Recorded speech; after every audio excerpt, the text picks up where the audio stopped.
चलिए आज का प्रश्न समझते हैं। प्रश्न है ट्रांसफार्मर के सिद्धांत।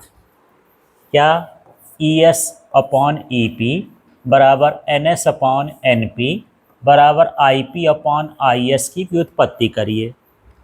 तो परीक्षा में दो तरह का प्रश्न आता है, या तो सीधे लिख दिया ट्रांसफार्मर का सिद्धांत समझाइए, या E S upon E P बराबर N S upon N P बराबर I P upon I S सिद्ध करिए। तो सबसे पहले यहाँ पर इसके सिद्धांत को समझते हैं। यह अन्योन प्रेरण के सिद्धांत पर कार्य करता है।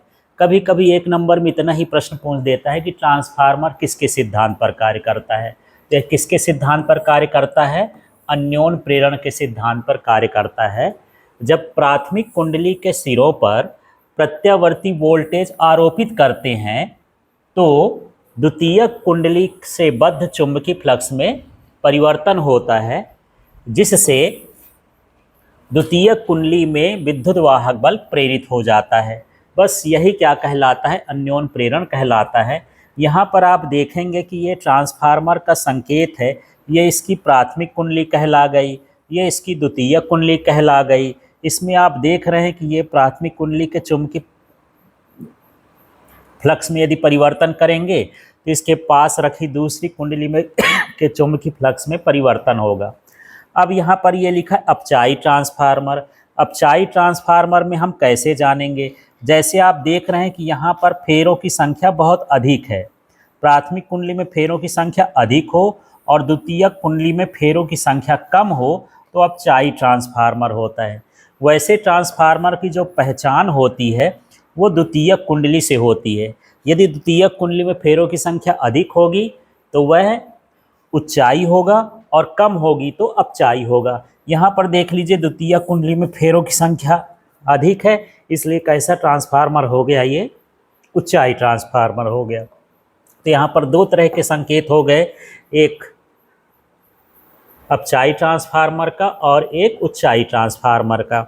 अगले हिस्से में देखते हैं। इसमें यदि NP प्राथमिक कुंडली में फेरों की संख्या तथा D phi upon D T उसके चुंबकीय फ्लक्स में परिवर्तन की दर हो तो किसी क्षण प्राथमिक कुंडली में विद्युत वाहक बल, तो हम लोग फैराडे के द्वितीय नियम से जानते हैं, E इक्वल टू होता है minus D phi upon D T. उसी नियम से हम यहाँ पर लिखे हैं, ये विद्युत वाहक बल है E, और P का मतलब प्राथमिक कुंडली प्राइमरी कॉइल के लिए है, माइनस NP ये फेरों की संख्या हो गई, D phi upon D T. तो इस तरह से ये पहला समीकरण हो गया।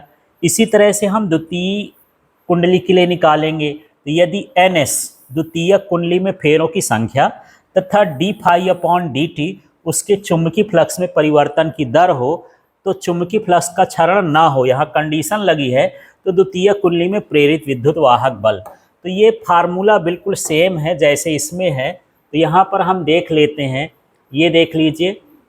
अब सिर्फ क्या करना है हमको, यहाँ ES लिख दिए हैं।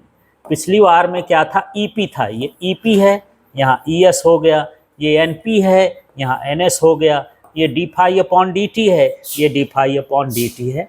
तो एक बार हमको प्राथमिक कुंडली के लिए निकालना है विद्युत वाहक बल, और एक बार हमको निकालना है द्वितीयक कुंडली के लिए। अब हम समीकरण 2 में समीकरण 1 का भाग करेंगे। हमको ऐसा भाग करना है कि ES का मान कैसा रहे? ऊपर रहे, और EP का मान नीचे रहे। तो ES वाला किस में है? समीकरण 2 में, और EP वाला किस में है? समीकरण 1 में। तो चलिए भाग करके हम देखते हैं कि भाग करने पर क्या आता है। तो यहाँ अगले हिस्से में हम समीकरण इसमें भाग कर देंगे और इसको देखेंगे।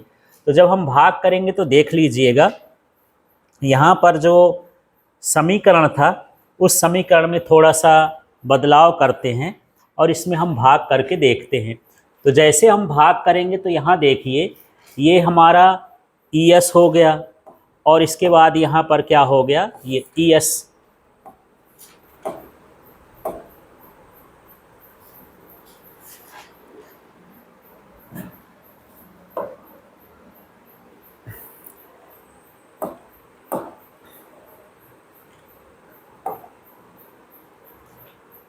ES की बात करते हैं, ये ES अपॉन हो गया EP। हमारा जो ES का मान था ई एस बराबर था minus N S D phi upon D T. इसी तरह जो ई पी था वो था minus N P D phi upon D T. यदि हम दोनों का भाग कर देते हैं तो यहाँ पर ये जो है माइनस माइनस से कट जाएगा, D phi upon D phi D T ये कट जाएगा, तो हमारे पास क्या आ जाएगा, E S upon E P बराबर N S upon N P. अब यहाँ पर मान लेते हैं कि आदर्श स्थिति है, तो आदर्श स्थिति में प्राथमिक कुंडली की शक्ति और द्वितीयक कुंडली की शक्ति दोनों क्या हो जाएंगी, बराबर हो जाएंगी। तो यहाँ पर देखिए जो शक्ति का सूत्र होता है वैसे तो P बराबर होता है VI, लेकिन आदर्श स्थिति है तो इसी को हम क्या लिख सकते हैं, EI। तो यहाँ पर EI लिखा है, देख लीजिए ये है E और I, यहाँ भी E और I। ये प्राथमिक का है तो PP लिख दिए हैं और ये द्वितीयक का है तो SS लिख दिए हैं। अब यहाँ पर देखिएगा पक्षांतर किए हैं, पक्षांतर हमको ऐसे करना है कि ES जो है EP के बटे में हो। तो देखिए यहाँ EP के बटे में यहाँ कर देंगे तो ES अपॉन EP आ गया और IP इधर बचेगा, इस तरह पक्षांतर करेंगे तो ये हो जाएगा IS हो जाएगा। अब इस तरह से यहाँ पर ये हो गया।